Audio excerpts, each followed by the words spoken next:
Hello, I'm Brad Kelly, and you're listening to Method and Madness. This is a show about books, the people who write them, and the labyrinth to be explored between the words. Have you ever heard about Willie the Weeper? Had a job as a chimney sweeper. He had the dope habit and he had his bad. Listen while I tell you about a dream he had. Cairo Smith is the author of 5 books, including Quarter Lives, and I should have asked you how to pronounce this. Is it Kalanisha Dreaming? Yeah, Kalanisha Dreaming, and the forthcoming SCENEBUX from New Ritual Press. He is also the director of the psychological thriller Screwdriver, which you can watch on Amazon Prime, and he is also the founder and editor-in-chief of the Futurist Letters, publishing fine short fiction and essays with a recently launched associated podcast called the Futurist Letters Show. Cairo, welcome. Thanks for doing this. I really appreciate it. It's good to meet you. Oh, thank you. It's a lot of fun. It's good to stretch the interview muscles, get a little bit more use out of the office video setup, and of course a pleasure to be able to chat with you, Brad. So thanks for having me on. Yeah, absolutely. So, this is Method of Madness is effectively a show about books and literature. And so I think we want to start with SCENEBUX, and we'll kind of see where we end up. It's coming out on September 6th, but people should be able to get can pre-order now. Is that right? Yeah, that's right. If you want a Kindle copy, you can pre-order it now. If you want a paperback, unfortunately, I would love to offer paperbacks for pre-order, but we are a little bit at the mercy of our distribution service. So as it stands, if you want to get a paperback, just pre-order it in your heart, and then I'm sure we'll be making a little bit of fanfare come September 6th. Yeah, excellent. Now I want to talk to you about this a little bit, but let me just read the sort of promotional copy that came along with my delightful advanced copy that I've got on my not my Kindle but my Kobo, which I'm angling for a Kobo sponsorship, so I try to mention them every now and then. We love Kobo. Yeah. First time hearing of them, but they're great. Yeah. Yeah. Well, the cool thing is you can throw PDFs on there, and there's some other cool things too. But it is kind of changed my reading life, to be honest. Anyway, SCENEBUX.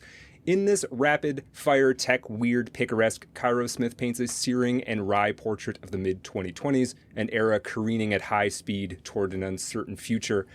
Ben at Sheena is a software engineer who can't bear to look at a screen. When he crosses a shady German motorcycle club in downtown San Francisco, he ends up thrown into a mess of underground parties and venture funds rumored to connect to a certain neo-reactionary billionaire. A mysterious Pacific Island, Vietnamese Catholic femme fatale, and an anti-AI terrorist sect all spell deeper trouble for the jet-setting, sensitive young man. Undeniably at the head of the new wave, Smith has penned his punchiest and most incisive novel yet. I've been reading it in the last couple days, and I will say it is 100% punchy and incisive. I've been enjoying the heck out of it. There's a kind of lame version of this question I'm about to ask you, which is like, where do you get your ideas from? But the version of that same question I want to ask you is, what was the sort of first germ of this thing? What was the first thing that you thought of that ended up in the final version? So this story, there's a simple answer to this, which is that I wrote it for my friends, specifically Matt Pegas and Dan Baltic, who run New Ritual Press. And when they told me they were looking for novels and novellas to publish with their new imprint, my professional antennae went up, and I immediately thought, okay, how can I do something for them? But the truth is, I actually started writing a version of this story years ago. I was writing it at a time, it was actually set in 22 initially, which I know is only a few years off from 25, but culturally it might as well be a whole different universe. At least in the areas that I travel. I was flying a lot around the world for work at that time, and I knew that this was a very ephemeral way of living, that the job would pass, the age would pass, and I wanted to capture that moment, not as it really was, but almost like a funhouse inversion of it, before I lost it. And so I started to write it. I wrote a synopsis because I do plot out everything I write. And then I started drafting it out, and it was, I would say, much less extreme. The core plot was there, but it was much less farcical, much less risque. And that was just sort of a reflection of my more, juvenilia sensibilities as an author at that time. And then I never got to finish it because, I was in a car accident and I got pretty badly hurt. I spent about a year in rehab, and around that time, also stopped that job. Obviously, also stopped doing so much international travel. And I said, well, I can't really write this anymore because I'm no longer writing from within it, and I don't want to be infusing it with all the pain of where I'm at currently. So I put it aside. And then right around when Matt and Dan told me they were looking for novels, I thought, I think I have enough distance from this now that I can do it justice as a retrospective and simultaneously update it to be about the present moment. And I already know the story works mechanically, and I think I've learned enough about the scene and the zeitgeist, and I've read enough of these indie authors now to know where I can really crank it up, to take it to this place where it's discussion worthy. And so it just felt like a good fit. That's the long answer to your question. Right on. No. Thanks very much for that. And yeah, shouts out to Dan and Matt. I think they've been my internet friends for a little while now, and it's cool to see the stuff that they're doing for sure. Quite a kind of inspirational in a way. Really, New Ritual Press seems to be doing really cool things, and I do want to talk about that event at some point here. But kind of staying on SCENEBUX for a second. One thing that I noticed in there, and it made me curious about your background, our character, Ben Echina, is Idaho Basque. And I lived in Boise for a number of years, and one of the highlights of the year for me and my friends when I lived there was the annual Basque Festival. And so I was just curious, is this something that you, in a way, I don't even know that it's core to the book, but it just made me so curious. Like, is this something you kind of have contact with, or is this just something you kind of heard about? Like, what's your relationship to the Idaho Basque? Yeah, this is a great question. So Ben Echina is Idaho Basque. I have absolutely no connection to Idaho or Basque culture at all. I spent a little bit of time living in Eastern Oregon, which oftentimes wants to secede and join Idaho. So right. I guess that's kind of the closest I've gotten culturally. And, there are obvious... I wanted Ben to not seem like a Gary Stu or whatever you call it, a self-insert. I wanted to deliberately distance him from myself because I wanted to use him to explore ideas that were not mine personally, Right. And so I deliberately wanted to create a little bit of distance. The short answer about Idaho Basque is that I thought it was funny. Not that there's anything inherently funny about Basque, but there sort of is something about lost causes, this sort of romanticism of alternate histories that ties into the internet corners that the book delves into. So I thought any sort of, almost but not really state sort of thematically had this resonance. I also thought, for me, obviously, I'm someone who is an odd mix of ethnicity, nationality, cultural background. And so I definitely wanted a protagonist who exists in this sort of liminal space where in theory, he could lean into his, quote, diversity, unquote, but there are also times where it gets like completely flattened, right, into this sort of, whatever you call it, American super identity.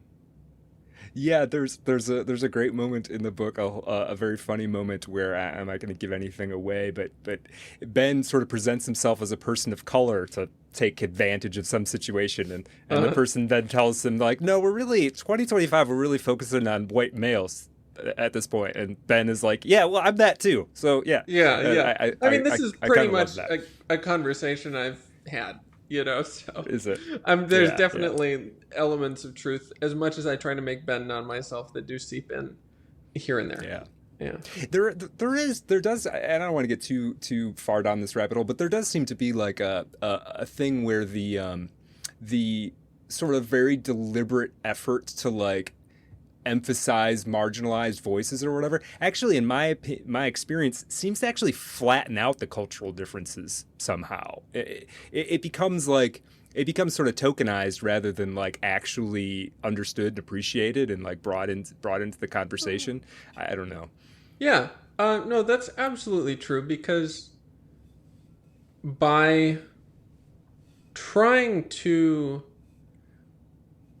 bring in diversity in the sense of protected classes of, race, religion, sex, gender, identity, what have you, you are trying to, merge them into a singular ideological project.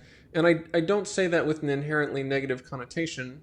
I believe in an American melting pot. I believe in an American cultural identity beyond these protected classes, but I think, as to your point, people get a little bit disingenuous about what they're doing.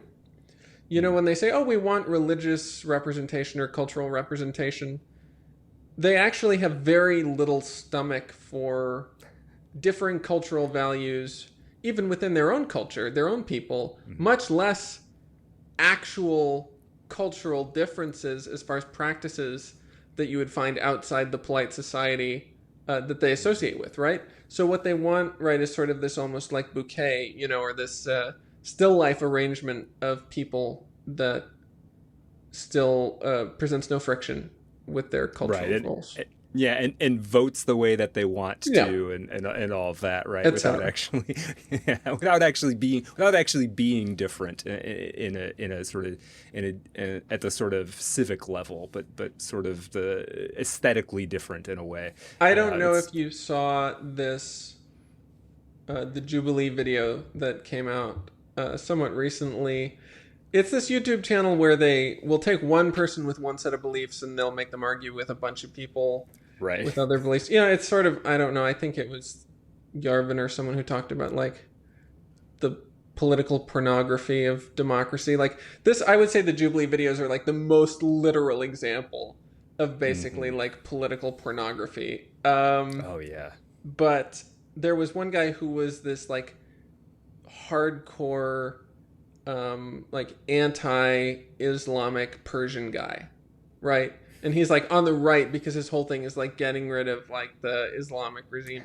And the reaction I saw from people, sort of in the progressive sphere was mostly just amused confusion, right? And obviously this guy, like, I didn't find this guy strange because I know plenty of Persians with all kinds of political views all over the spectrum, right? But if you have this sort of, if you've like accepted your own mythology, right, of basically like being on the diversity axis, meaning that you sort of fall into this progressive camp, you're going to be like really confused when you see this chorus of like, to your eyes, diverse voices, exactly like you said, not saying what you want them to say, right? You're just going to be baffled by this. Yeah. I think there's you can kind of comb the internet discourse for a lot of instances like this, where it's sort of like, I mean, Kanye kind of went off the deep end, but near the beginning of his going off the deep end, there was hints of this, where he was just sort of he wasn't in his HH phase yet. He was sort of in the preliminary stages of whatever is happening to this sort of, I don't know if this is the third act of his career or what, but he was making noises that did not make him popular among the people who were seemed to be very concerned with hearing diverse voices. And I was like, well, that's what some of those diverse voices are. Sorry. I feel like Kanye, and I say this as someone who was once upon a time very much a Kanye fan through and through, and really appreciated his iconoclasm. I joke I have this I have a shirt that says "What would Yeezy do?" that I bought about 14 years ago, and I joke that it's like the picture of Dorian Gray, where the shirt doesn't physically change, but it just gets more and more grotesque. Yeah, right. The thing it's signaling is it's getting crazier and crazier. That's hilarious. I feel like Kanye's arc, for better or worse, probably worse, was like a massive validation of a lot of people's worst fears about, like, oh, it's a slippery slope from being like heterodox and stick in the mud to going dragon energy, MAGA, Elon, and then like the next rung down is like Heil Hitler, right? And it's all undergirded by mental illness. Like, that's, I think, if you're saying anything a little controversial, that's what you have to deal with, is people saying, hey man, you're going down a ladder that you don't want to go down, right? And it's you're right. It's tricky. I think most of us, we bounce against the people that we know, and that kind of keeps us, I don't want to say centered, but it provides some guidelines that we kind of don't let ourselves fall out of. But when you're a billionaire and everyone around you just says yes, and you're apparently super high on nitrous all the time, and you may have a latent mental disorder, it's difficult you're not doing that sort of almost mental hygiene of bumping up against people who actually care about you. That's well said. Yeah, you're just rocketing right towards the weirdest aspect of your perspective and possible mental reality. I do want to kind of talk a little bit more about SCENEBUX, and I'm learning as I do this podcast and talking to writers. The more time goes on, the more I realize I just need to ask this stupid question. So I'm going to ask a stupid question of you, and you kind of answered it already, but I want to explore it more. And just as a brief setup, recognize that I'm sort of like a Midwestern chud. Like, I haven't been to a party that I didn't know 90% of the people in like a decade. Is this what San Francisco's like? And in what ways is it like that? And in what ways is it not like that? It's definitely a fantasy book. It is. I think it exists in this state of heightened reality that it's very much a novel about the internet. And I don't want to say too much about the second half, but it's about essentially what the internet does to your brain. And sort of in a meta way, the world of the book is almost like, what do these places look like through the internet? When you are just seeing the digital artifacts of tech money and scene parties, and you are having to fill in the gaps on all these people, right? Like, where is the world that you build in your mind about what it's like there, right? So I've spent a little time in SF, but I've never lived there. I have never personally been to a party in San Francisco. I've been to parties somewhat like what's in the book, but it's definitely an imagined world, I guess, is the answer. So I would actually be curious to say, someone more connected to Palladium, more connected to some of these other SF institutions. I would be curious to hear what they have to say. And I would guess they would say, well, the truth is not that exciting. Right. but maybe it is. Well, I mean, and part of the reason that I asked that is it did feel like, and I think your answer is helping me understand my own reaction to it. It did sort of feel like how I might imagine them. In a very satisfying way as a reader, right? Kind of cool, but also kind of, also a degree of degradation, or not degradation, but degeneracy, sort of at the edges of it, and right, and it's all very well done. And I know party scenes are, as a writer, I know party scene is difficult to write, and you've handled that really in a really cool and entertaining way, in at least Thanks. the first half of the book. Yeah. There's, I guess the other thing I kind of want to ask you about this, because I do want to talk about New Ritual Press a little bit, because I'm interested, and B, I'm always on the lookout for ways to promote what Dan and Matt are up to. But I'm kind of curious about your take on this whole, and we don't have to go too far into it. I know there's been a lot of discussion about it, but I'm kind of curious what your take on this whole Rolling Stone thing was. That was essentially a New Ritual party, right? Yeah, it was a New Ritual party. At that time, I don't think that I was involved with them in any way professionally, but I was friendly with Matt and Dan, and I went to the party, and they were very sweet. So was Adam Les Reinspects, or however you say it, who was the one that sort of produced, I would say he produced the party. He has a tremendous gift for that.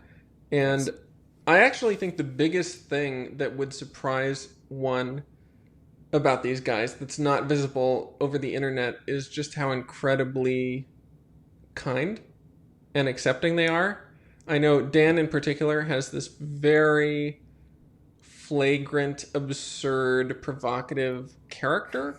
And it's not to say that the character is not him, but there's a certain sort of a wink and a self-deprecation to the character. He makes a lot of jokes that are very much like at his own expense. And I think that this sort of indicates the heart at the center of it. So, New Ritual, I did go to the party. Sorry. I was just saying, it is always funny to me when when I come across somebody who takes a Dan Baltic sort of viral tweet seriously, or overly over seriously. It's always like, no, come on, don't you see that this is hilarious? Like, and I will say there are people who do a variant of what Dan does, who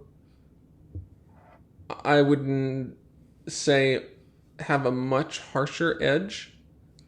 I would say, obviously Howling Mutant is a Twitter user who does a similar bit, but there's a real darkness to sort of the lore of the Howling Mutant character, right? However real or fake it is, I don't know, right?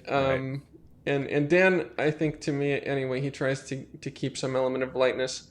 As far as Rolling Stone, though, which is what you originally asked, it was actually pretty funny. I was at the party.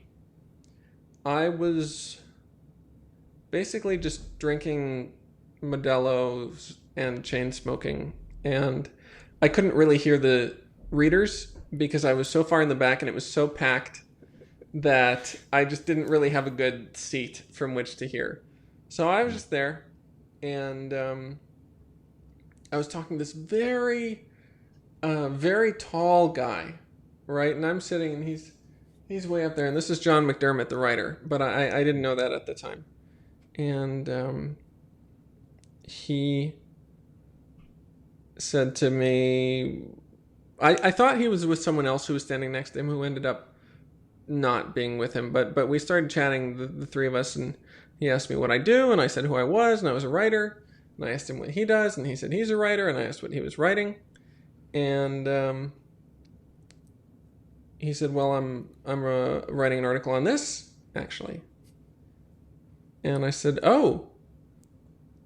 And he said, yeah, I'm trying to do an article to figure out whether LA has its own Dime Square, its own right-wing art scene. And I said, oh no. Right. That was my reaction.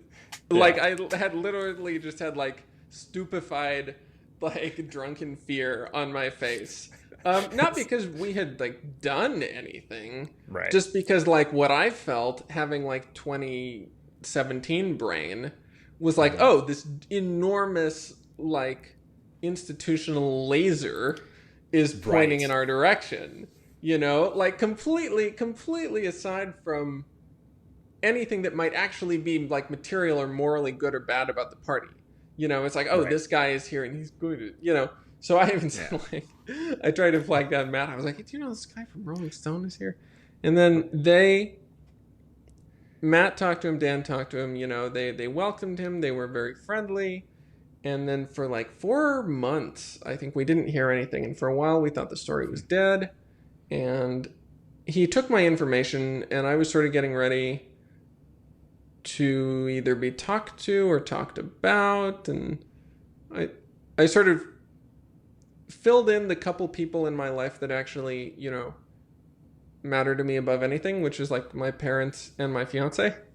And I sort of said, okay, this is potentially happening. And beyond that, I figured I would just let it rip. I was expecting it to be very negative, honestly, just based on common sense. When I first saw that image, I was like, oh boy, uh-oh. Yeah. Yeah, So, when I and first saw then the photo, and it finally came out, and I read the first 2 words of the article. And the first 2 words of the article are Matt Pegas, because it's describing Matt Pegas lining up books with care. So they're sitting at the right angle on the sales table right at the party. And as soon as I read that, I thought, oh, this is not a takedown. Right. This is just a profile. Right. And I actually thought the article, it's funny. And I know this is a long answer, but I think that this is important context. Yeah, have you seen the documentary Pumping Iron with Arnold from the 70s? I have. Yeah. It's yeah. good. So in that doc, Arnold, he's like a kind of outrageous personality. You know, he's like taunting his opponents. He's saying ridiculous things. And someone interviewed him about that, like decades later, and you know, how he behaved in the doc. And he basically said, well, that's who they needed me to be, you know? Like, he knew that he had to be the character to make the doc, like, interesting. Like, at least that's how he felt, right? Well, so it's him, but nobody, it's not him. And if he didn't do that, nobody would be talking about a bodybuilding documentary that's 50 years old. No one's going to talk about a bodybuilding documentary where everybody's nice, right? And not... at least a little crazy. So like Adam, that's, at least in my view, knowing who he is, right? Like it's all on purpose, you know, the whole sort of the meeting in the cemetery, the ridiculous quotes in the article. When people read that stuff and they go, oh, this guy sounds like such a douchebag. It's like, yeah, that's what we're going for. Like that's the performance art, you know? And Adam might have a completely different answer on that. He might be like, oh, no, it's just me. Right? And in a way it is him, but it also in a way it's not. You know, like that's my take on the Rolling Stone piece. Yeah. No, I haven't really talked. I've never talked to Adam. I've seen him floating around the internet, so that's pretty cool context. Yeah, there is a sense in which it's like a moment like that. I can totally understand the sort of fear of, oh no, the eye of Sauron is on us, because if it was 2022, that was, you were basically in trouble. It was basically like, uh-oh. We would have been fried. Yeah. Yeah, it would have been better if the cops showed up than this happening, basically. Yes, it literally would have been better if the cops showed up. Yes. Yeah. So but it's also, in this case, it's sort of like the moment. You got to kind of take advantage of it in one way or another. And I think it's, I don't know. I had, as reading that article, I had a moment of like, oh God, this is not good. And then like reading it and like, oh, okay, this is okay. Everything's okay. This is actually great. And then by the end, I was like, oh, this is actually great. So, it's cool to see. And I think it is reflective of, the sort of vibe shift that everyone talks about. I don't know how real the vibe shift is. It certainly feels real online, at least. I don't know if it's actually real out in the real world or not. But it's real. It's real, yeah. And it's interesting. And of course, I'm going to talk with an LA perspective. Mm-hmm. And I would say LA is actually, in some ways, much less progressive or vocally social justice oriented than even other major cities. Mm-hmm. Much less than New York, much less than Boston by far, much less than Portland, much less than Seattle. Mm-hmm. And it's not that, like, when you talk about a vibe shift, it's not that, say, people who were really on the vanguard of progressivism 5 years ago are now, like, they don't like Donald Trump more. Right. They're not like, in a sense that you would think, like, maybe like swinging right in like a partisan way. It's more just that, like, when they're not going to die on the hill of things like Latinx, right? Like, they're going to say, like, oh yeah, that was stupid, like we were stupid and we lost because we dug our heels in on a bunch of stuff that didn't matter, and we really messed that up, right? Like, it's almost like the vibe shift in that sense. It's like sort of a back to basics psychology. At least that's what I see. Yeah, no, that seems accurate to me. There is a certain I think you're right. I think the people who were sort of at the furthest end of I suppose the people who are at the furthest end of the spectrum, nothing's on either side, nothing's really changed for them substantially. But I think sort of the vast number of people who are in the middle, the preferences and irritations are sort of changing. And I think you got people that are kind of in the middle, or sort of like, it's not that I think, say, Trump gained a bunch of people who now like him. It's, I think a lot of people sort of went down one notch. People tolerate him slightly more or something, like, or people who tolerated him now are sort of like, I guess he's okay on this issue or whatever. It's a fairly subtle shift, but when it comes to online discourse, it actually makes a big deal because it's the loudest people at the ends who sort of control what's getting talked about anyway. At least that's sort of my perspective. That's true.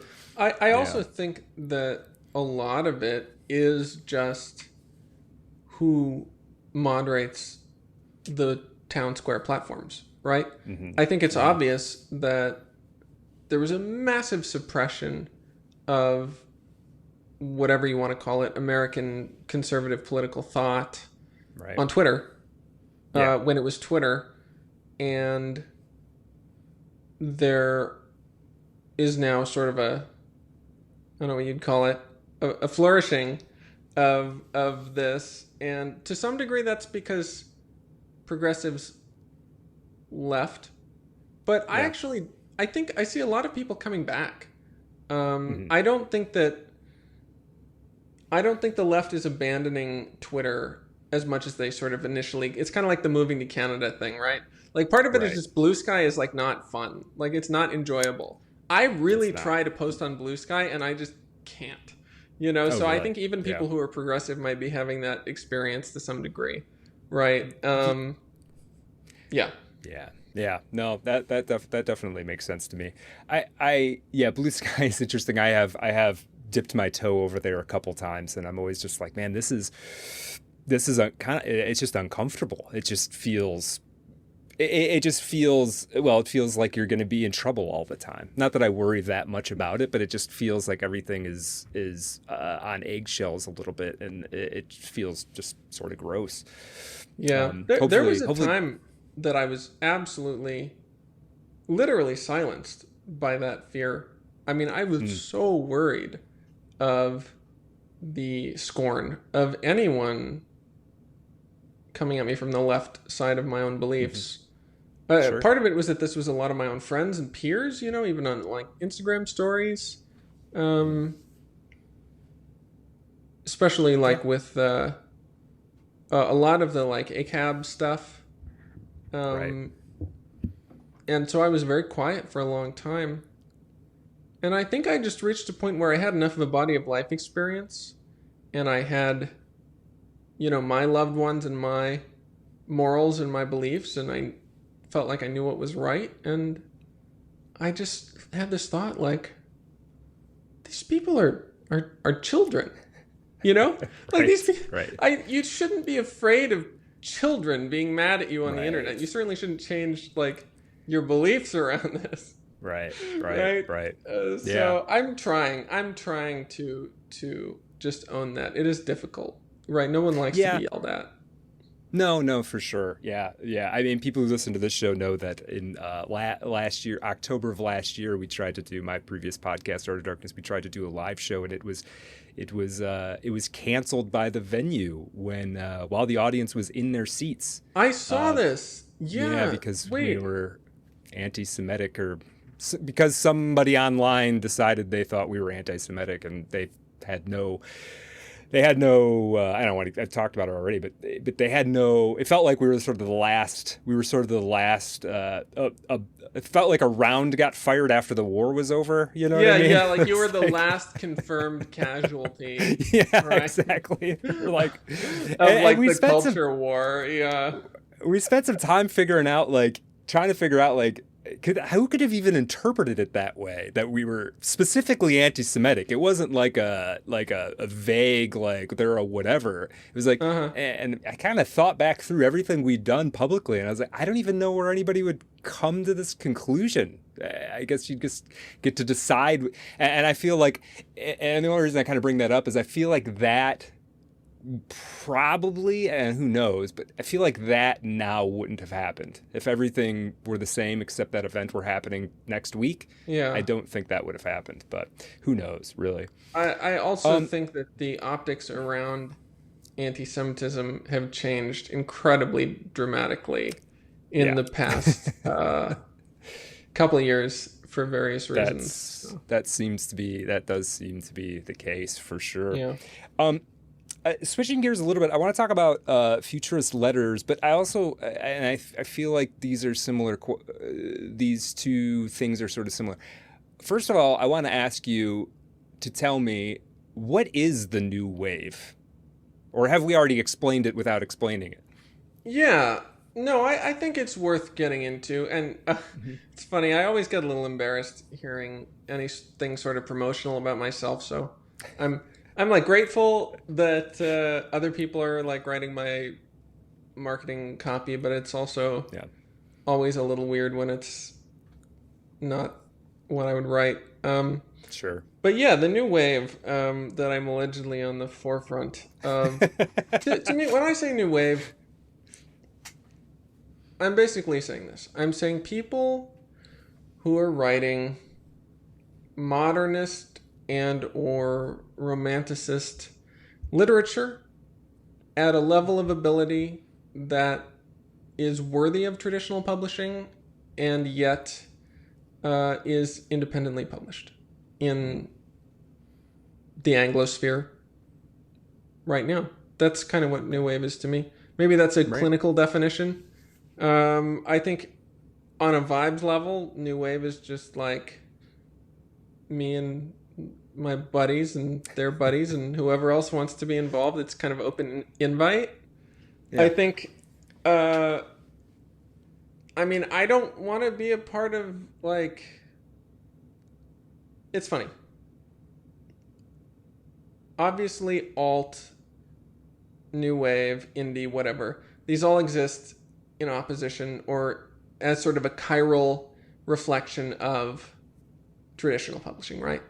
Every single person who publishes independently, the question exists, why didn't you publish with a major publisher, right? For the majority of books like on Kindle or whatever, the answer is probably it wasn't very good.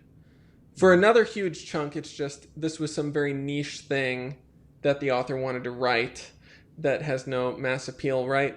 But if it is good and it does have mass appeal and yet no one in TradPub wants to pick it up, the question becomes, with a lot of these new wave writers, why, right? And I don't want to be polemical about this. I honestly would rather just leave it. But it's kind of like what we were saying about ideological lockstep with, TradPub. It's almost entirely white, depending on how big your tent of white is. It's almost entirely female, millennials, Gen X. Yep. And it's almost entirely people living in Brooklyn, literally in Brooklyn, right? Right. And there's like a massive distributed consensus to the tastes of these people, right? Right, like it doesn't even necessarily rise to the level of ideology. It can honestly just be at the level of taste and aesthetics, right? Yeah. So it's like, if you are new waving, if you are publishing independently with this kind of stuff, if you're building your parallel institutions, how do you create a vibe that is not just defined by its opposition to the status quo, right? Like, right. I'm not interested in being like, oh, Cairo Smith, like anti-progressive author. Like, that's not interesting to me, right? Like, one, because there are probably a number of issues where you could call me progressive. Two, because it's so annoying and shallow to define your work in terms of like one thing that you're not involved in, Mm-hmm. So, like, for me, I don't want to be like, oh, I'm publishing like unwoke literature, Right. Like, I'm publishing like, I don't even want to say like I'm publishing like men's literature or like young men's literature.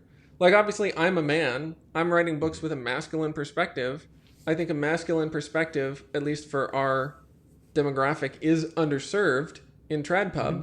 And yet, like, there are plenty of people that publish with Futurist Letters.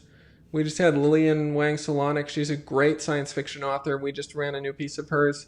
I feel like me and Lillian are utter kindred spirits, right? Mm. Like, I feel like Lillian is just as new wave as me, right? And so I almost relish in the lack of specificity in new wave, simply because it allows it to flow gracefully in and out of whatever we want it to be, right? Right. Yeah. No, I love that, and that's sort of in line with kind of how I was thinking of it, and I do think, yeah, you make this great point about, like, if a writer's work doesn't show up in trad publishing, there's always this, and you've probably had this too. This is the extreme version, but if you ever tell anybody that you just met that you're a writer, the most hilarious response is when they say, oh, have you written anything that I would have read? And first it's like, no. You probably, like, 99.99% chance that no, I have not written anything that you've read, or at least for me in the circles I travel out here in Michigan, amongst. But there is a sort of follow-up, and, I've been doing this for a while, and I don't have anything out on a traditional publisher. So there is, for people especially who are sort of outside of the form, there is this, like, well, if you don't have anything on a major publisher, then are you really even doing it, kind of. And that's something that's a hierarchical kind of thing that I think you kind of have to contend with. And it is frustrating to know that, writers out there that are familiar with this, it's incredibly frustrating to go into a Barnes & Noble and read a few pages of something that's doing really well and being like, this is crap.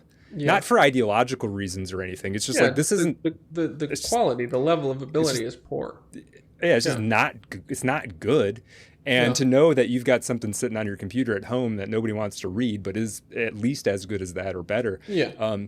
So the whole taking your own reins and doing things through, starting up your own publishing enterprise, starting your own journal, self-publishing, these things are all pretty awesome. And I think, my more optimistic hours, I kind of think in 5 years, 10 years, the traditional publishing industry, what's left of it, will sort of feel there will be individuals among it who will jump ship, and there will be others who sort of don't realize that the house has fallen apart until they're on the front lawn with all their possessions in boxes. At least we can hope. Yeah. There's a weird situation with TradPub right now where you might know this. There's a good article on it that I can send you afterward if you want to include it in the description or anything. But Sure. essentially, the vast majority of the money, and this has all been found out through discovery and various lawsuits, the vast majority of the money that TradPub makes is through their back catalog, meaning their 20th century back catalog for the most part, right? Things that they still hold copyright on that were published decades and decades ago. Right. Which allows their new releases to essentially be almost always at a loss, right? Like, almost every author who gets a 5-figure, 6-figure advance from a traditional publisher, their book does not make enough back to cover this. And to some degree, it is sort of like this Pareto distribution, right? Where like, oh, we have Gillian Flynn, and she makes us so much money that we can spend a lot of it trying to find the next Gillian Flynn, right? It's kind of like a venture capital model. But to another degree, the existence of these back catalogs grants these publishing houses and their staff like the monetary license to basically just go off their tastes and preferences, right? Or operate their acquisitions ideologically, culturally, right? Sort of apart from market concerns. So a lot of what you see in that Barnes & Noble, oftentimes it's funny. People will be so anti-capitalist, and then as soon as you start talking about cultural production, they try and get you on a capital critique, right? Like, oh, well, Right. you know, if men were buying these books and they were making money, then they'd be at Barnes & Noble. It's like, well, no, most of these books at Barnes & Noble don't make money, right? Right. These are mostly operating at a loss, right? And they're pulled by this big sale of the 20th century canon. And you occasionally get this one, and it's usually it's like a Gillian Flynn or a Colleen Hoover or these writers who have these sort of tentpole works. And yes, they're marketed towards women because they're kind of going where they perceive the money to be. But it does seem, and I don't have enough insider knowledge to know this for a fact, but my kind of intuition is that, I mean, everything you're saying sounds right in line with what I expect, and I do want to read that article. But I do think that there used to be at least this is the sense I get I've read a lot of biographies of writers, and this is something I get from I felt like I came to understand from those lives of great writers from the 20th century, is that there used to be more of a perspective within trad publishing of taking a person and developing them.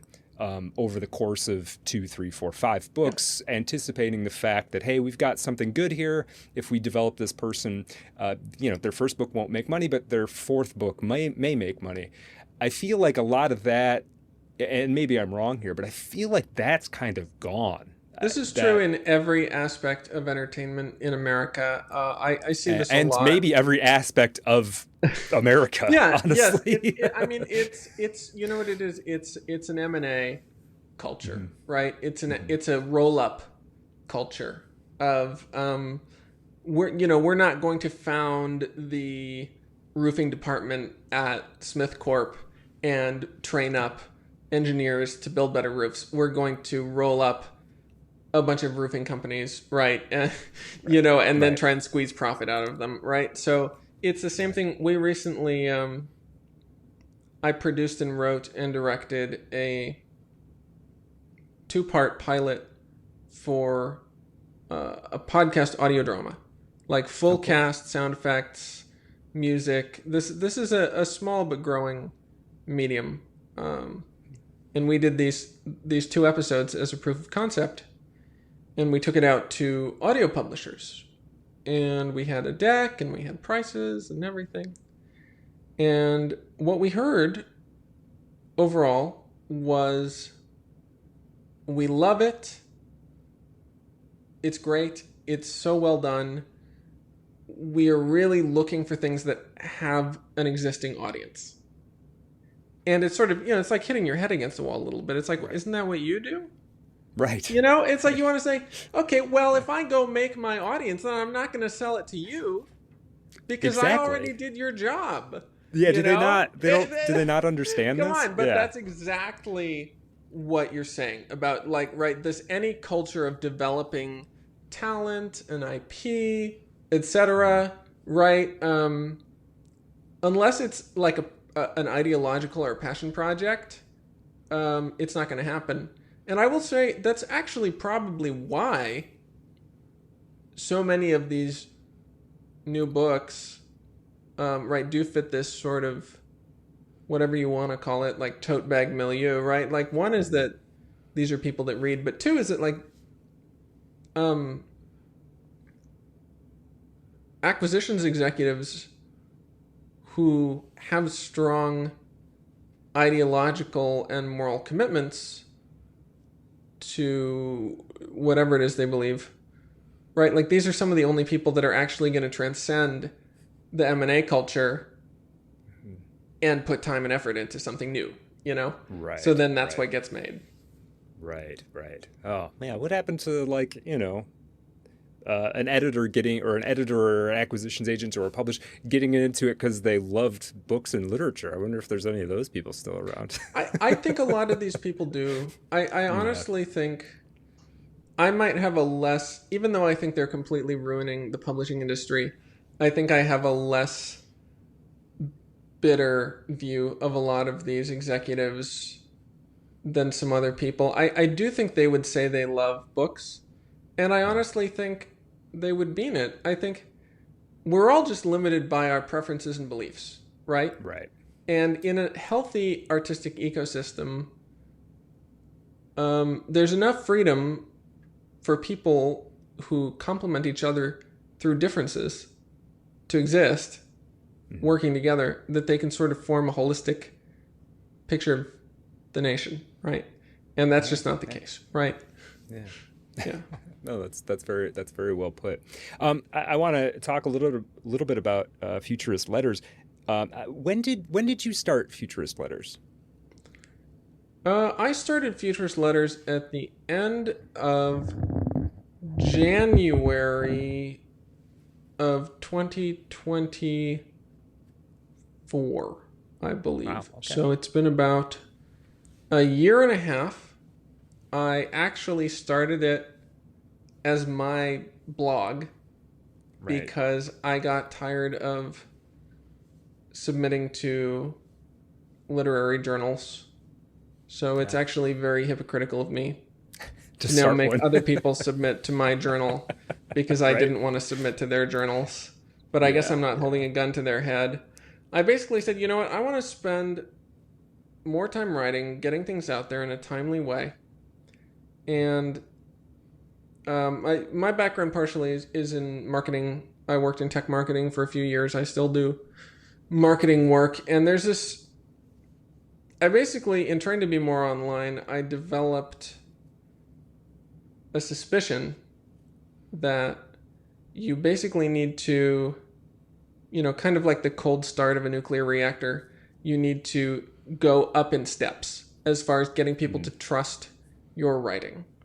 So I said, okay, the shortest form writing is a tweet, right? You're tweeting, and if you're a writer and you're tweeting, every tweet is basically implicitly, this is what I have to say, this is why you should spend your valuable time on me, right? And then I said, okay, it's a big leap from a tweet to a novel, right? So I actually started Futurist around the same time I started doing independent publishing. And my thinking was, well, okay, I'm going to have a blog full of short stories and essays. And if you like the tweets, you can go to the blog. And maybe if you decide you like the blog too, that's enough ethos, right, in the sort of persuasive sense to get someone to jump onto a book.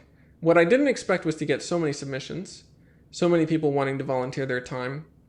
And now I think I am fewer than a quarter of the posts are even from me, which is very cool. The most surprising part has been making so many friends and really turning it into a community, a Discord, etc. So very, very cool. Yeah. Well, it sounds like it's going. I mean, my next question was going to be, how is it going? Well, it sounds like it's going really, really well. Yeah, it's going well. Let me try and be 100% candid just for the sake of novelty. It's going well. I would love to have it make more money. I think it just about pays for its submission fees, but that does not include the probably 10 to 12 hours a week I spend on it. So right. The stretch goal for me is actually somewhat recouping my time, if not to California minimum wage, then at least a little. And I don't want to annoy people, and I don't want to force it. I just want to create value. So we're looking into ways to doing that. I really didn't want to paywall articles. I actually kind of don't really believe in paywalls where you have to subscribe to the whole journal. I think it's a bad model. I am a proponent of something that is very hated in the publishing industry, which is the idea of per article microtransactions. I honestly think that reading an article on your phone from like the New York Times or Rolling Stone should basically be the same UX as like Apple paying for a coffee, you know? Yeah. Like I think you just double tap your side button and you pay like $1 and then you get one article, right? I actually think you would potentially see more revenue from that than from forcing I know people me into as a user, that would be true for me for sure. That would the journalistic literary world would get more money out of me that way for sure. But that's, we are constrained by the tech gods, in this case being whatever the Substack devs decide to implement, right? So that means subscriptions. And so I just want to make people's subscriptions worthwhile. So the articles are free, but we do this little bonus, call it behind the scenes, at the end where the author basically just speaks candidly about why they wrote it and what it's about. And my hope is that if people like the content, they'll pay a couple bucks to be able to read that stuff. We also do a podcast, as you said at the beginning, which is also free. And the only thing that we paywall there are these little after show discussions, which are similarly just me and the co-host, chatting about how the episode went. So it's going well. That seems like a great model. I mean, there's a lot of different ways to skin this cat, and I think we're all kind of trying to figure it out. But I'm totally just making it up. Yeah, I don't know what I'm doing. And we're growing. Here's the thing: we're growing linearly, at the very least, right? Mm-hmm. But linear growth is death if you want to make it big, right? Yeah. Like I think at a linear rate of growth, we would be making a good amount of money in about 200 years. And I just am not going to live that long. So we got to go faster, right? So it's just like a question of what are we doing that's working? How do we do it more? How do we put more gas on the fire and, add a second derivative to that curve? And that's what we're trying to do. Right. Awesome. I love it. And this is part of the reason that I wanted to have you on was because anytime I see somebody who I feel like is hustling, like in the best possible term, I'm like, part of what I want to do is sort of, if I can nudge that at all, not that I have some huge power or platform, but you know what I mean? That's sort of like, yeah. Thank you. If I can help you anyway, and I respect you, and I think you're a super talented guy too. On top of that, so it is really cool to see what's going on with Futurist Letters. I did want to ask you about, and I know you didn't write this article, but this recent article that was in Futurist Letters, and like you said, is freely available, and people should go read it, about Max Lawton. And the first thing I wanted to ask, and this is I have no dog in this hunt. I was kind of reading that article and I thought back and I realized I've never read a Max Lawton translation. I don't have any skin in this game or any opinions. I went into it with no opinions, reading the article, and it's a seemingly a very well done, thorough piece. It's as good as anything in terms of just quality that you're going to come across in any, traditional magazine. But thank you. First thing, basically, I mean, I can kind of give a rundown, or I don't know if you want to give just the, you'll probably do better than me. Right. And again, I know you didn't write it, so it's not like I don't want to put, I don't want any of this to sound like it's necessarily words in your mouth. But basically, it's by Admiral Fell Promises. Is that correct? Yes. Yeah. Which is a new pseudonym created for the purposes of this article. Of this piece. It's not me, by the way. I promise. Yeah. I mean, okay. I believe you. But yes, it is a nom de plume. Yeah. Yeah. So, as I said, it's a piece on the translator Max Lawton, and Max Lawton does other things. He's a writer in his own right, and he records music, and he's done very hyped recent translations of Vladimir Sorokin, Michael Lentz's upcoming. I think it's upcoming. I don't think it's available yet. His book Schattenfrau. This book. I'm not going to pronounce this right. Horsinus Orca, which apparently is this very long book that's coming out. It was written in an Italian dialect, plus a major work in Turkish, which is sort of notoriously difficult. And, I guess one thing that was interesting about it for me, I hadn't realized I'd seen this name Max Lawton around, and I'd heard of a couple of the books he translated. I've seen the Schattenfrau cover and all that, and it's one of those things where I probably should read it, but I'm never probably going to. And I didn't realize that Max Lawton it sort of never clicked for me that he's translating from like a half a dozen different languages into English. Yeah. And often languages that aren't particularly related to each other, and then the article does this great job of sort of pointing out some of the flaws and improbabilities in this translation, and people should definitely check it out and kind of come to their own conclusions. But I was curious: has this led to any online drama thus far? Yeah, there's been drama, and obviously I knew this was going to cause drama. Sure. Before it came out. This was pitched to me by one of our contributing editors, Nathan, who is much more connected to this stuff than I am. And when I read the initial draft, it was the article is long, and that's partially my fault because I asked the author to expand it. But initially, it was mostly just the second half, which is this very thorough, almost comically thorough analysis of the Cillian passage, right, to the point where the author actually then retranslates it himself at the end, just to further indicate all what he calls the failings. Yeah. And that's great because if you're going to bring this up, it's like you do need to bring receipts to some extent. You need to come with receipts, as they say. Yeah. Yes. Yeah. So the reason I originally kicked it back was I said, this is really dry. And, I'm always thinking a little bit with my Hollywood brain, where when it comes to a Hollywood story, you're always asking, why does anyone care? Right. That's why, like, the book Save the Cat, which is a book about screenwriting that is somewhat controversial.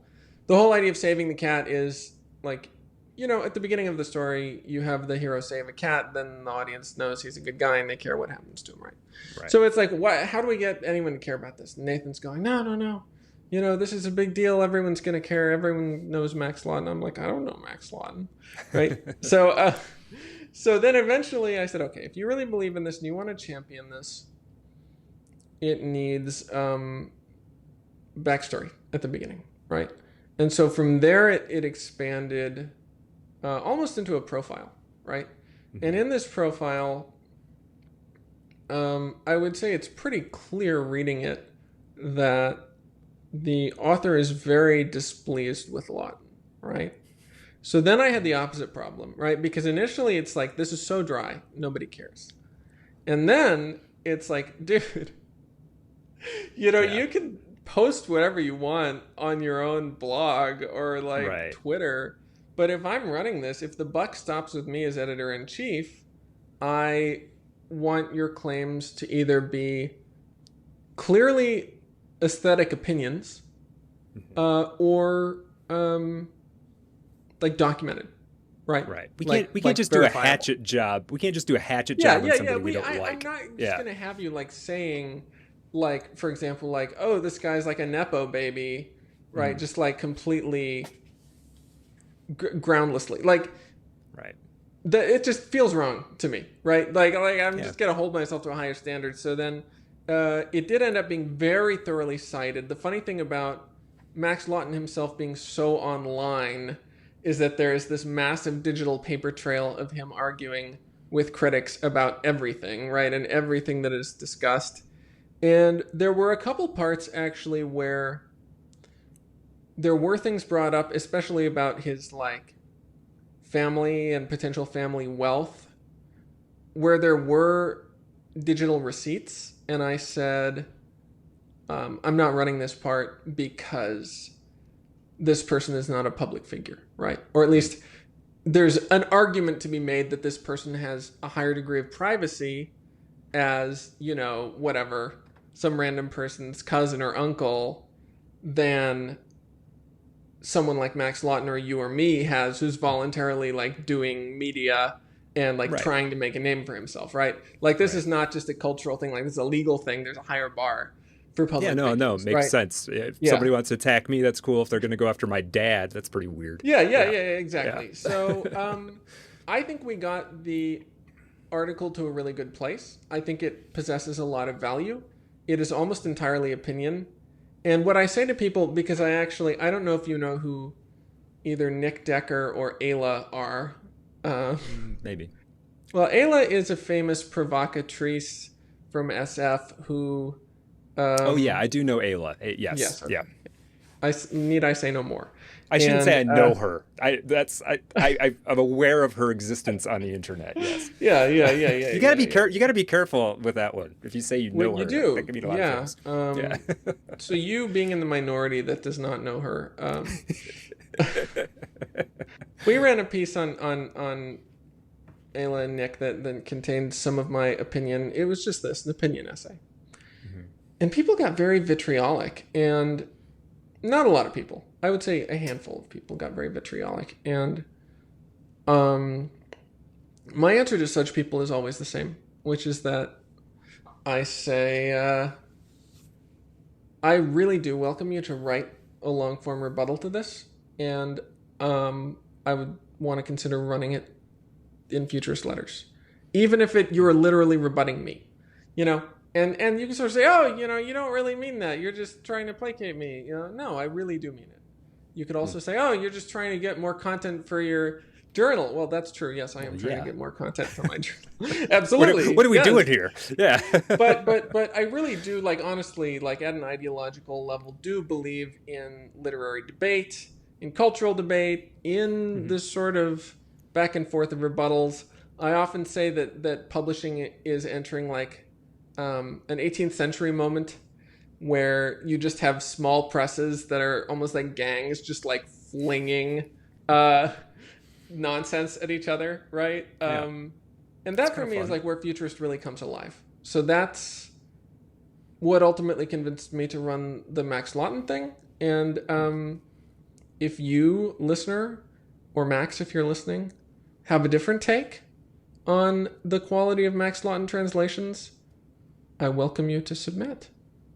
I love that. Yeah, do that out there, audience. Yes. Now, this is, and I'm glad. I really appreciated everything you're saying there. And one of the reasons, I mean, I like this article so much. I mean, and as you know, my sort of lead up question was there any drama? And I don't say that because, I want there to be drama. It feels like so much of the drama that we come across sort of in our online life, a lot of it is kind of frivolous, to be honest. Like, you know, whatever. It's sort of, it's culture war-y stuff. And this felt like something like, no, this is actually like a pretty serious intellectual issue, because if a major translator of our time is not doing what he seems to be doing, well, that's actually significant, because that calls into question in a lot of things about, well, I mean, about the legacy of these writers he's translating, for one thing, about Exactly. what translation means anyway. I mean, as we're headed into this era of AI, well, if one of our most notable translators is kind of sandbagging it, why aren't we just Yeah. having AI do it, right? So Yeah. I don't know. To me, it felt like a legitimate, in the literary world, this feels like a legitimate thing to try and hash out, and it's not Yeah. bogged down in necessarily in culture war nonsense, which I feel like every It's other high thing culture is. war, Yeah, there you go. which right, is totally right. different. Yes. Yeah. I'll say there's sort of like I think of it in terms of like a weird inverted Pascal's wager, where it's like, okay, which is worse, for his translations to be good and for this piece to come out and be wrong, or for his translations to be terrible and for everyone to get fooled, right?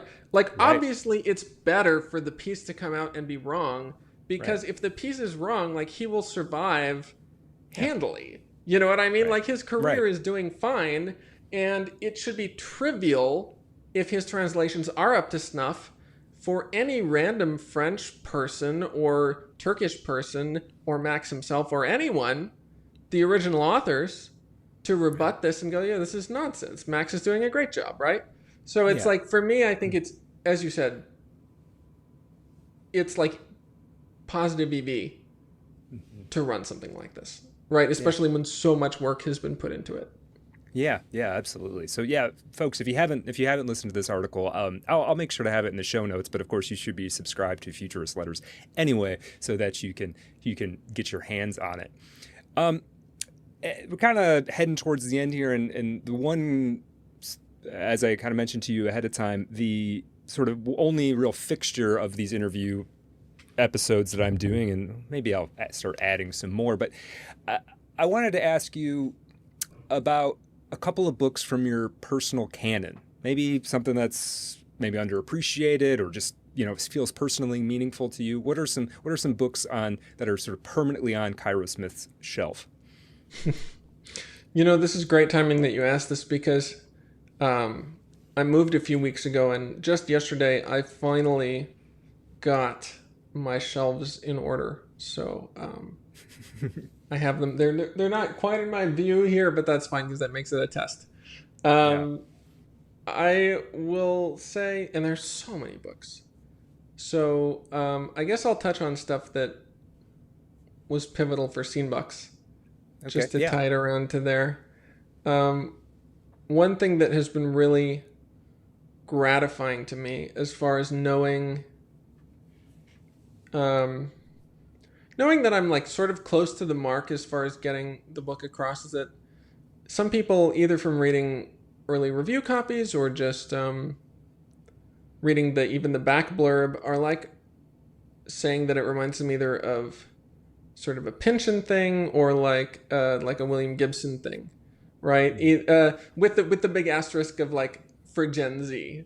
And I as one of the oldest members of Gen Z, I will happily represent the generation. Somebody's got to do it, right? Yeah, someone's got to do it. Yeah. I'm not gonna cut it with the millennials, so I might as well be a good Gen Z. Neuromancer by Gibson, I read for the first time early last year, and I'm sure that it's so funny to realize that so many of the things you consider to be ubiquitous subgenre tropes, in this case cyberpunk tropes, literally come from one book. Right? Yes. And that was what I was experiencing with Neuromancer, Yeah. Like people say to some degree, like, oh, it's, this guy, the Matrix just pulled from this or whatever, but like so much of it comes from Neuromancer. So that's a big one. Inherent Vice is another one that I really enjoy. I'm a Californian, so anything that really breathes that sort of 20th century dysfunctional Californiana is very close to my heart. Awesome. There's a way that Pynchon works with names that simultaneously affirms the world and like creates multi-layered jokes that I sort of tried to aspire to with SCENEBUX. There are like 3 levels to all the names. There's like a literal level, there's like a Straussian political level, and then there's usually like an innuendo level as well, which is on purpose. I mean, it's sort of pointing to the sort of overextended adolescence of the protagonist, right? As he's sort of like very much like acting out in like a young man's way, right? And like I feel like sex and politics are the 2 biggest ways that young men act out when they need a purpose, right? So I was trying to honor that a little with the world. I like that. Yeah. How do you feel? Just sort of sidebar, because I have not read Inherent Vice. It's it's on my ever increasing TBR pile for sure. But how did you feel about the film adaptation? I like Paul Thomas Anderson. Me too. There was a time when I called him one of my favorite filmmakers. I had a friend who's a bigger cinephile than me very loudly accused me of not being a PTA fan because I think he saw my Letterboxd reviews for like The Master, which I didn't care for that much, and Magnolia, which I also didn't care for that much. And he goes, "You're not even a Paul Thomas Anderson fan." But yeah, you have to like everything, right? Yeah. But I think I mean, There Will Be Blood is a contender for my favorite movie of all time. So yeah, I certainly think he knows how to run a camera.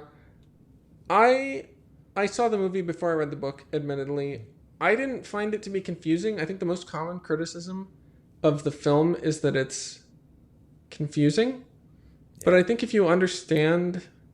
this is going to sound really condescending, but I think if you're just like paying attention to the plot, and also maybe if you have some familiarity of noir conventions, right? If you've seen like The Long Goodbye or whatever, if you know this sort of structure, it's not confusing. It's the film. Yeah. The book. Perhaps the book is. I haven't read it, but the film is. There are. It definitely takes turns that another movie wouldn't. I think. Yeah. And has some surprises. But yeah, I've seen that criticism before too. And part of it, I think, is.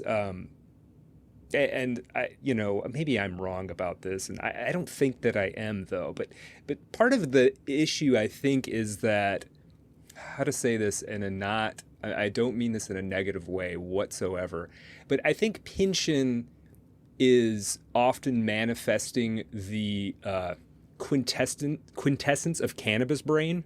It's how the marijuana inspired mind operates at the highest level, right? It's not what how your stoner buddy's brain works, but it's how your stoner buddy's brain would work if he had a 140 IQ. Yeah. And I think when you put that on film, I think for some people that might be a little bit jarring, but to me, it makes sense. He's confused, and so like Doc is confused, right? So you are like absorbing his confusion sympathetically through the screen, yeah. And I think maybe for some audience members that's a little jarring, but to me, I'm like, yeah, this is familiar. and it's funny. I am such not a weed guy, and it's not in any way like a moral or a cultural thing. Like it just doesn't personally put me in a place that I want to be. That's fair. So I guess I'll never be a David Foster Wallace or a Pynchon, but it's okay. My publisher, there's a lot of different ways to do this whole thing, right? My publisher Matt pointed out to me, he said, your protagonist is on drugs for most of the book. Look, it's great. I just, he does a lot of drugs. Yeah, so maybe that's the third way, besides sex and politics, that young men like act out. Yeah. But I don't know. I guess I'll leave it for the reader. Sex, drugs, and politics. That sounds about right. Yeah, sex. Yeah, because there's no rock and roll anymore. So rock and roll's over. Drugs, and politics. Yeah. There's no rock and roll. If you're going to do music, you just hit a button on your computer. Yeah, exactly. It does exactly, half of it itself. Yeah. So yeah. arguing on the internet is the new rock and roll, which is a massive downgrade. But I think it explains why the new ritual party occupies the psychic space that it does, right? Because in a normal, sane world, we would all just be showing up to drink and listen to bands, right? But instead, it's downstream of like the art of the age, which is like arguing online. Right. You know? Oh, that's very well so put. we all get together to have like an arguing online themed like rager. Yeah. No, that makes perfect sense actually. Yeah. Yeah. And if you dig deeper into my canon, I'm a sucker for the hits. You know, I'm definitely like a pop guy when it comes to literature. I like Hemingway. I love For Whom the Bell Tolls. I like Fitzgerald. His collection Winter Dreams is my favorite. More recently, the book Piranesi by Susanna Clarke. It's controversial. Some people really hate it. For me, it's just sort of like the mise en scène, like to take a film term, like the environment depicted more than like the plot. Really works for me. I recently read like The a very Bell Jar. interesting book. I haven't read it. It's an audacious premise, Piranesi, however you say it. I think it works completely. Yeah. And it's also quite simple. Once you understand that the protagonist is supposed to be incredibly ignorant of his circumstances, you basically just don't take him at his word as he's describing his environment, and then you can sort of figure out what's going on pretty easily. I recently read The Bell Jar, and I was like, oh, I get it. I get the hype. Yeah. You know, I always wonder with people who sort of achieve a great deal of posthumous fame, it's like, how much does the mythos of the biography act as a booster for the prestige of the work, right? But I do just enjoy it in its own right. Sylvia Plath, I my sort of Sylvia Plath, I never read any Sylvia Plath until early 2024. It was just never, I mean, I'm a dude, so I don't think we don't get, you get introduced to Sylvia Plath as, Sylvia Plath, and you're like, whatever, it's not really my thing. And then, did an Art of Darkness episode on her, and I really like The Bell Jar, and her poetry is, to me, it's as good as anybody's. It's like, you can like somebody more than her, but to me, you don't really get much better than her in the 20th century. It's just, you just get different. She was absolutely brilliant, and it's, and I do think, she probably sort of stays in the discussion to some extent because of the life story and the sort of almost stereotypical cliched tragedy, but holy shit, she could write. Yeah, I agree. And it's, I'm sure in 5 or 10 years I will have many different answers, hopefully, because that means I've read enough. I would hate to think that my favorite books are going to be the same in a decade, right? Because I feel like that means I haven't read enough. But Yeah. No, I noticed that. I know they changed for me. In fact, Neuromancer is interesting you brought up. I first read Neuromancer, reveal my age a little bit. I probably first read Neuromancer 20 years ago, and I just read it again last year. And it's interesting because I think 20 years ago, I didn't really, early 2000s, I didn't really understand how significant it was in terms of inaugurating so many of these tropes and sort of aesthetic moves. And then now that maybe I'm a bit better of a reader, but I definitely have a better grasp on cultural trends and cultural history and what happened when. And you read it and you're like, how the hell did he even come up with this? In a way, it seems so forward thinking, and not in that he was completely prescient about everything and nailed everything, but just. Yeah, he was cutting new terrain. He was really cutting new terrain with that book. And this ties in so well to what we were saying earlier about fostering talent. Because, whenever I read something that has a big impression on me, I go and I read about how it was made.